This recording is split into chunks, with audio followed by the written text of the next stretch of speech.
الحمدللہ اللہ تعالیٰ کے فضل و کرم سے آج ہمارے 26 پارے مکمل ہو گئے.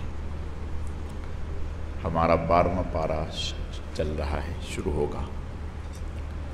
ابتدائی آیتوں میں اللہ فرماتے ہیں وَمَا مِن دَابَّةٍ فِي الْأَرْضِ إِلَّا عَلَى اللَّهِ رِزْقُهَا وَيَعْلَمُ مُسْتَقَرَّهَا وَمُسْتَوْدَعَهَا كُلٌّ فِي كِتَابٍ مُبِينٍ. کوئی جاندار ایسا نہیں پرندوں میں اور جانوروں میں جس کا رزق اللہ پاک نے اپنے ذمے نہ لے رکھا ہو. اپنے ذمے اللہ پاک نے لازم کر رکھا ہے. اگرچہ اللہ تعالیٰ کے ذمے کوئی چیز لازم نہیں ہے، لیکن اللہ تعالیٰ نے محض اپنے فضل و کرم سے اپنے ذمے لے لیا. اور یہ بھی اللہ تعالیٰ کہتے ہیں وَيَعْلَمُ مُسْتَقَرَّهَا وَمُسْتَوْدَعَهَا كُلٌّ فِي كِتَابٍ مُبِينٍ، کہ وہ مستقل کہاں ٹھہرتا ہے اور وقتی طور پر کہاں رکتا ہے. یہ ساری کی ساری چیزیں اللہ فرماتے ہیں کہ ہم نے صرف ہمارے علم میں نہیں کہ ہمارے علم میں ہی ہے، بلکہ ہم نے اس کو لوح محفوظ میں لکھ بھی رکھ دیا ہے. اور اللہ تعالیٰ کا رزق رسانی کا نظام ایسا ہے کہ پانی کی مخلوقات ہیں، زمین خشکی کی مخلوقات ہیں، جتنی بھی چیزیں ہیں سب کو اللہ تعالیٰ رزق دیتے ہیں.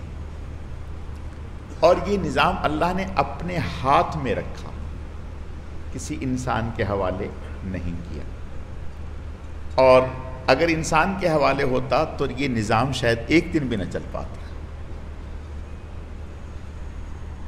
ایک انسان ایک جگہ سے دوسری جگہ اگر جا رہا ہے تو اس کی تدبیریں کر رہا ہے، سوچ رہا ہے، وہاں اطلاع کر رہا ہے. لیکن اللہ پاک نے جو نظام بنایا ہے تو اس نظام کے تحت جہاں جو انسان جائے گا اس کا رزق اللہ تعالیٰ وہاں پہنچا دیں گے. بلکہ آپ صلی اللہ علیہ وسلم کا ارشاد ہے ان الرزق لا یطلب العبد کما یطلب الی اجلہ. فرمایا رزق انسان کو ایسے تلاش کرتا ہے جیسے اس کو اس کی موت تلاش کرتی ہے. یعنی ہم نے ابھی یہ جو سیلاب کے سلسلہ ہوا تو کبھی سوچا بھی نہیں تھا زندگی میں کہ ایسی ایسی جگہوں پہ ہم جائیں گے، ایسے ایسے گاؤں میں جائیں گے، ایسے ایسے دیہاتوں میں جائیں گے. 6 گھنٹے 7 گھنٹے 8 گھنٹے مستقل سفر. تو یہ پھر وہاں پانی پیا یا کھانا کھایا یا جو بھی، تو یہ اللہ پاک نے جہاں جہاں انسان کے قدم لکھے ہیں انسان نے وہاں پہنچنا ہے. اور یہ اللہ تعالیٰ کا ایک نظام ہے. اور پہلے انسان کو کسی کو پتہ ہی نہیں. اور یہ بھی اللہ تعالیٰ کا. ہم بعض دفعہ پریشان ہوتے ہیں کہ بھئی یہ کہاں سے مہمان آ ٹپکے بے وقت. دیکھیں اگر اللہ تعالیٰ ہمارے ذمہ یہ لگا دیتے کہ بھئی فلاں آپ کے رزق میں فلاں فلاں لوگوں کا رزق ہے، لہٰذا اب آپ نے ان کو پہنچانا ہے، تو آپ کبھی اورنگی ٹون بھاگے پھرتے، کبھی کرنگی بھاگے پھرتے، کبھی قصبہ بھاگے پھرتے، کبھی بنارس بھاگے پھرتے، کبھی حیدرآباد جاتے، کبھی کوئٹہ جاتے. بھئی کیا ہے، بھئی ان کا 1 کلو رزق ہمارے ہاں لکھا ہوا ہے، اب وہ پہنچانا ہے. تو اللہ پاک اپنی رحمت سے خود ایسا انتظام کرتے ہیں کہ انسان جو ہے اپنے رزق تک پہنچ جاتا ہے، اور یہ اللہ پاک کھلاتے ہیں.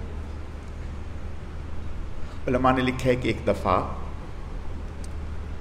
حضرت سلیمان علیہ السلام اللہ تعالیٰ سے اجازت چاہی کہ مجھے اجازت دیں کہ میں آپ کی مخلوقات کی ضیافت کروں، آپ کی مخلوقات کی ضیافت کروں.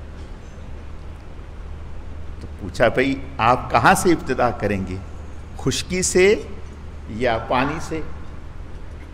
تو کہا کہ چلو پانی سے کر لیتے. کہا پانی میں بھی بہت ساری مخلوق ہیں، تو ان میں کہاں سے؟ مچھلی سے. کہا ٹھیک.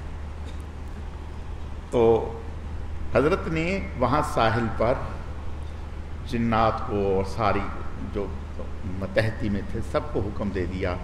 وہ کھانے پکنے شروع ہو گئے اور وہ کئی مہینے تک پکتے رہے پکتے رہے پکتے رہے، اور جب وہ کھلایا تو مچھلی نے ایک ہی نوالا کھایا اور کہا کہ حضرت ایسے نوالے تو اللہ تعالیٰ مجھے کئی عطا کرتے ہیں اور آپ نے تو مجھے بھوکا ہی مار دیا، ایک نوالا ملا ہے۔ تو حضرت نے کہا کہ یا اللہ پاک یہ آپ ہی کا نظام ہے اور آپ ہی اس کو پورا کر سکتے ہیں، ہمارے اختیار میں نہیں۔ حدیث میں آتا ہے کہ مدینہ میں کچھ لوگ قبیلہ اشعر کے آئے اور آ کر ایک جگہ پڑاؤ ڈالا، تو اتفاق سے ان کے پاس کھانے پینے کا کچھ نظام نہیں تھا، تو انہوں نے سوچا کہ بھی کیا کیا جائے۔ تو انہوں نے کہا کہ بھی اپنے میں سے ایک آدمی کو کہ آپ صلی اللہ علیہ وسلم کی خدمت میں جاؤ اور جا کر کے آپ کو اطلاع کرو کہ بھی ہم فلاں قبیلے کے لوگ ہیں، یہاں آئے ہیں، تو ہمارے لیے کھانے پینے کا کچھ انتظام فرما دیں۔ تو اس نے کہا ٹھیک ہے۔ وہ آپ صلی اللہ علیہ وسلم کی خدمت میں گیا، اور جب آپ کی خدمت میں گیا تو آپ صلی اللہ علیہ وسلم گھر میں تھے، اور یہ باہر دروازے پر ابھی سوچ ہی رہا ہے کہ میں دروازے پر دستک دوں، تو اندر سے آپ کی آواز سنائی دی کہ آپ نے ایک آیت تلاوت کی، وَمَا مِن دَابَّةٍ فِي الْأَرْضِ إِلَّا عَلَى اللَّهِ رِزْقُهَا وَيَعْلَمُ مُسْتَقَرَّهَا وَمُسْتَوْدَعَهَا كُلٌّ فِي كِتَابٍ۔ کوئی بھی زیرو جاندار ایسا نہیں ہے جس کے رزق کا ذمہ اللہ نے اپنے اوپر نہیں لے رکھا۔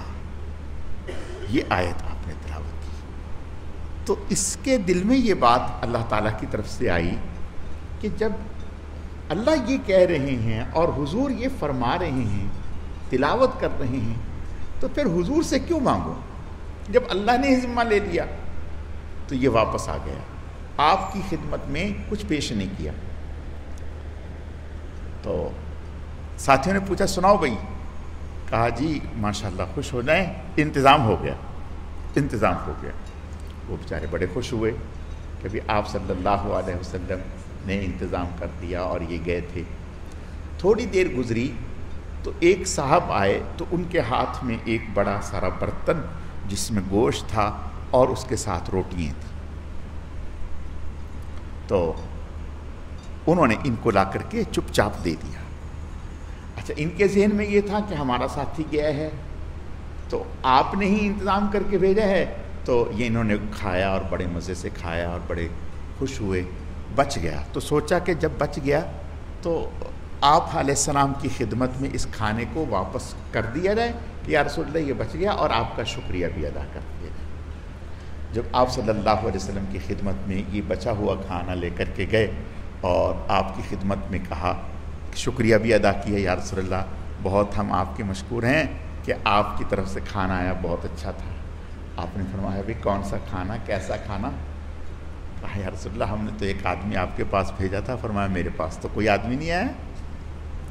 تو اس سے کہا بھائی تم کہاں چلے گئے تھے میاں، تمہیں تو آپ علیہ السلام کی خدمت میں بھیجا تھا، تو آپ کہاں چلے گئے؟ تو اس نے کہا یا رسول اللہ میں آیا تھا، میں آپ کے قریب تھا کہ آپ کے دروازے پر دستک دوں، تو آپ کی اندر سے اس آیت کے پڑھنے کی میں نے آواز سنی۔ جب میں نے آواز سنی تو پھر میرے دل میں آیا کہ جب رزق کا وعدہ اللہ نے لے رکھا ہے تو پھر آپ علیہ السلام کو زحمت دینا کیا ضرورت ہے، تو میں فوراً آپ علیہ السلام خوش ہوئے۔ آپ نے فرمایا کہ میاں یہ اللہ نے جس کے اوپر بھروسہ کیا اسی نے آپ کو یہ رزق دیا ہے، یہ اللہ پاک نے پہنچا ہے۔ علماء نے لکھا ہے کہ حضرت موسیٰ علیہ السلام جب، ویسے تو ان کا حضرت کا یہ واقعہ جو میں ابھی عرض کرنا چاہتا ہوں یہ انشاءاللہ 20ویں پارے میں دوسرے پاؤ میں انشاءاللہ آئے گا، وَلَمَّا وَرَدَ مَعَ مَدْيَنَ وَجَدَ عَلَيْهِ أُمَّةً مِّنَ النَّاسِ، یہاں سے انشاءاللہ یہ آئے گا حضرت کا واقعہ۔ تو 16ویں پارے میں بھی انشاءاللہ آئے گا، لیکن میں اس آیت کی مناسبت سے ہے کچھ ایک دو باتیں تو وہ میں عرض کر دیتا ہوں۔ حضرت موسیٰ علیہ السلام جب مدین سے اپنی اہلیہ کو ساتھ لے کر نکلے تو اس وقت حضرت عام راستے سے ہٹ کے نکلے، اور ارادہ ہوا 12 سال حضرت نے وہاں گزارے مدین میں۔ تو حضرت شعیب علیہ السلام سے حضرت کے سسر بھی تھے اور وہ اللہ کے نبی بھی تھے، ان کی بیٹی سے حضرت کا نکاح ہو گیا تھا۔ تو ان سے درخواست کی کہ آپ ہمیں اجازت مرحمت فرمائیں، ہم دونوں میاں بیوی اپنے سابقہ وطن مصر جانا چاہتے ہیں۔ تو انہوں نے کہا کہ ٹھیک ہے۔ تو عام جو روٹین کا راستہ تھا، حضرت اس راستے سے ہٹ کر دوسرے راستے سے چلے۔ تو اللہ کا کرنا، راستے سے چلے چونکہ وہ ایک نیا راستہ تھا، پہچان نہیں تھی، پتہ نہیں تھا، اور سردی کا زمانہ، سخت سردی۔ تو جب راستے میں رات کا وقت، تو حضرت کی اہلیہ زچگی کا عمل شروع ہونے کا تھا اور پریشان کہ بھئی کوئی آگ وغیرہ کا انتظام کرو۔ تو حضرت نے فرمایا اچھا۔ تو حضرت نے دیکھا کہ بھئی کوئی آگ کہیں دور دراز، تو ایک جگہ لگا کہ جیسے کچھ آگ ہے۔ تو حضرت نے سوچا کہ بھئی کچھ وہاں لوگ ہوں گے، کوئی قافلہ ہوگا، تو چلو وہاں سے آگ لے لیتے ہیں۔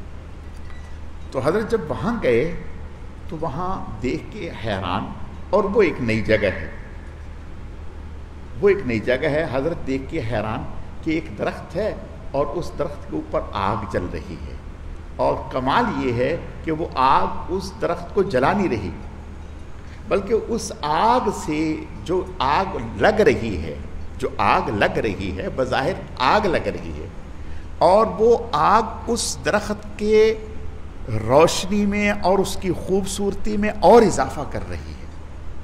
تو حضرت نے کچھ تنکے لیے اور تنکے لے کر اس آگ کی طرف یوں بڑھائے کہ بھئی ان تنکوں کو آگ لگے گی تو میں یہ آگ لے کر کے وہاں چلا جاؤں گا۔ تو جب تنکے آگ کی طرف بڑھائے تو آگ پیچھے ہو گئی، یہ حیران، پھر یوں کیا ہاتھ تو وہ آگ آگے بڑھ گئی۔ یہ اور زیادہ پریشان سے ہو گئے کہ یہ کیسی آگ ہے کہ آگے بھی ہو رہی ہے پیچھے بھی ہو رہی ہے، ہاتھ آگے کرتا ہوں تو اور پیچھے کرتا ہوں تو آگے ہو جاتی ہے، اور اس سے درخت جل بھی نہیں رہا۔ تو اسی اثنا میں اللہ تعالیٰ کی طرف سے آواز آئی کہ اے موسیٰ انی انا اللہ، میں آپ کا رب ہوں۔ تو حضرت موسیٰ علیہ السلام فرمانے لگے کہ اے اللہ، آپ براہ راست مجھ سے بات کر رہے ہیں یا کوئی فرشتہ ہے بیچ میں؟ جو فرمایا نہیں نہیں، ہم براہ راست آپ سے بات کرتے ہیں۔ تو اس موقع پر اللہ پاک نے حضرت کو نبوت بھی دی۔ جب نبوت دی تو اسی موقع پر حضرت نے اللہ کی بارگاہ میں درخواست کی اور حکم دیا کہ آپ فرعون کی طرف جائیں۔ تو اسی موقع پر حضرت نے دعا کی، رب اشرح لی صدری ویسر لی امری واحلل عقدۃ من لسانی یفقہوا قولی واجعل لی وزیرا من اہلی ہارون اخی اشدد بہ ازری واشرکہ فی امری، کہ میرے بھائی ہارون جو مجھ سے بڑے ہیں، چونکہ حضرت بچے تھے اور بچپن میں وہ فرعون کا جو معاملہ تھا تو وہ آگ کا انگارہ منہ میں لے لیا تھا، جس سے زبان جل گئی اور بولنے میں تھوڑی تکلیف ہوتی تھی۔ اللہ کی بارگاہ میں درخواست کی کہ اے اللہ، میرے بھائی کو میرے اس کام میں شریک کر دے تاکہ اس کو فصاحت ہے بات کرنے میں۔ تو اللہ نے حضرت کی دعا کی برکت سے حضرت کے بڑے بھائی کو نبوت عطا کر دی، نبوت عطا کر دی۔ تو اس موقع پر جب حضرت کو حکم ہوا کہ بھئی آپ جائیں فرعون کے پاس، تو حضرت کے دل میں ایک بات آئی کہ بھئی وہ پیچھے بیوی کا کیا ہوگا، بیوی کا کیا ہوگا، یہ خیال دل میں آیا۔ تو اللہ پاک، چونکہ آپ تو اللہ کے نبی تھے اور نبی کا ایمان اور یقین اللہ پر تو ایسے ہوتا ہے کہ اس سے بھی زیادہ کہ جیسے ہم دیکھ کر سورج کو دیکھ کر دن کا یقین ہے، اس سے بھی زیادہ اللہ کے نبی کا اللہ پر یقین ہوتا ہے۔ تو اللہ پاک نے حضرت سے فرمایا کہ آپ ایسا کرو، یہ پتھر ہے، یہ پتھر ہے، اس پہ لاٹھی مارو۔ حضرت نے لاٹھی ماری تو وہ ٹوٹا، ایک اور چٹان نکل آئی۔ فرمایا اس پر بھی مارو، اس پر بھی ماری، پھر ایک اور چٹان نکلی، فرمایا اس پر بھی مارو، اس پہ ماری تو ایک کیڑا نکلا اور اس کے منہ میں پتا تھا، اس کے منہ میں پتا تھا۔ بتا دیا کہ جو اللہ ان 3 چٹانوں کے درمیان میں پتے کو نہیں بھولا ہوا اور اسے یہاں رزق دے رہا ہے، تو وہ آپ کو اپنی اہلیہ کی فکر کرنے کی ضرورت نہیں، وہ ہمارے ذمے میں ہے۔ جیسا کہ حضرت ابراہیم علیہ الصلاۃ والتسلیم کو حکم ملا کہ آپ حضرت ہاجرہ کو اور حضرت اسماعیل کو چھوڑ دیں وہاں، اور وہاں چھوڑا اور کچھ بھی نہیں تھا اور واپس آ گئے۔ کوئی انسان نہیں، کوئی بستی نہیں، کوئی شہر نہیں، کوئی گھر نہیں، کوئی محلہ نہیں، کوئی ہاسپٹل نہیں، کوئی دکان نہیں، کوئی اناج نہیں، کچھ نہیں۔ لیکن رب کریم نے جیسے وہاں ان کی کفالت فرمائی اسی طرح۔ تو میں عرض یہ کر رہا تھا کہ اللہ فرما رہے ہیں وَمَا مِن دَابَّةٍ فِي الْأَرْضِ إِلَّا عَلَى اللَّهِ رِزْقُهَا وَيَعْلَمُ مُسْتَقَرَّهَا وَمُسْتَوْدَعَهَا، جتنے بھی ذی روح ہیں، جاندار ہیں۔ اور پھر اللہ پاک نے اس میں 21ویں پارے میں اتلو ما ہوئی ہے، اللہ فرماتے ہیں کہ کتنے پرندے ایسے ہیں، کتنے پرندے ایسے ہیں جو ہواؤں میں اپنا رزق ساتھ لیے پھر رہے ہیں۔ یعنی پرندے جو ہوا میں اڑ رہے ہیں ان کے ساتھ تو ان کا رزق نہیں ہوتا، نہ انہوں نے اسٹور کیا ہوتا ہے، نہ انہوں نے جمع کیا ہوتا ہے۔ جب صبح گھر سے نکلتے ہیں، اپنے گھونسلوں سے نکلتے ہیں تو بھوکے نکلتے ہیں، اور شام کو آتے ہیں تو پیٹ بھرا ہوا ہوتا ہے۔ رزق تو اللہ نے سب کا دے لیا۔ اگلی آیتوں میں حضرت نوح علیہ السلام کا اللہ پاک نے حال بیان فرمائے ہیں۔ حضرت نوح علیہ السلام نے جب قوم کو دعوت دی، فقال الملأ الذين كفروا من قومه لا نراك الا بشرا مثلنا وما نراك اتبعك الا الذين هم اراذلنا بادي الرأي۔ تو نوح علیہ السلام کو قوم یہی کہنے لگی کہ آپ تو ایک ہماری ہی طرح کے آدمی ہیں اور عام سے آدمی ہیں، کوئی آپ میں کوئی ایسی خاصیت تو ہمیں نظر نہیں آتی۔ تو کوئی نبی ہوتا تو کوئی ایسا آدمی ہوتا، کوئی فرشتہ ہوتا یا کوئی ایسا ہوتا، آپ تو ایک نارمل سے آدمی ہیں۔ جب نارمل سے آدمی ہیں عام، تو ہمیں تو سمجھ میں نہیں آتا۔ اور پھر اگلی بات کہا ما نراک اتبعک الا الذین هم اراذلنا بادی الرأی، ہم نہیں دیکھتے کہ آپ کے جتنے بھی آپ کے قریب ہو رہے ہیں، ایمان لا رہے ہیں، یہ تو غریب غربا لوگ اکٹھے ہو گئے۔ چلو اگر آپ نبی ہوتے تو اچھے، کوئی مالدار، کوئی تگڑے، کوئی موٹی سامییں آپ کے قریب ہوتی۔ یہ غریب عام سے لوگ، عام سے ورکر، مزدور، یہ آپ کے قریب ہیں۔ اور جب آپ صلی اللہ علیہ وسلم نے ہرقلہ کو خط لکھا تھا، ہرقلہ کو آپ صلی اللہ علیہ وسلم نے خط لکھا تھا، اور یہ اس وقت کی بات ہے جب مشرکین مکہ سے صلح حدیبیہ کا معاہدہ ہو گیا۔ اس وقت آپ نے ہرقلہ کو خط لکھا۔ ہرقلہ کو جب خط ملا شام میں بیت المقدس میں، تو ہرقلہ نے حضور علیہ السلام کا خط پڑھا، اور خط پڑھنے کے بعد اس نے کہا کہ یہاں کوئی ایسے لوگ ہیں جو وہاں سے آئے ہوئے ہوں۔ تو لوگوں نے ڈھونڈا، اتفاق کے انہی دنوں ابو سفیان رضی اللہ تعالیٰ عنہ، جو بعد میں حضور کے سسر بھی بنے اور صحابی بھی بنے، یہ تجارت کے لیے غالباً 30 لوگوں پر مشتمل یہ قافلہ وہاں گیا ہوا تھا۔ ان کو بلایا، ہرقلہ کے سامنے پیش کیا، تو ہرقلہ نے ان سے سوالات کیے، 10 سوال کیے۔ بخاری شریف کی روایت ہے، 6ٹھی روایت ہے، 6ٹھی حدیث ہے یہ بخاری شریف کی۔ اس میں 10 سوالات کیے ہرقلہ نے، 10 سوالات کیے۔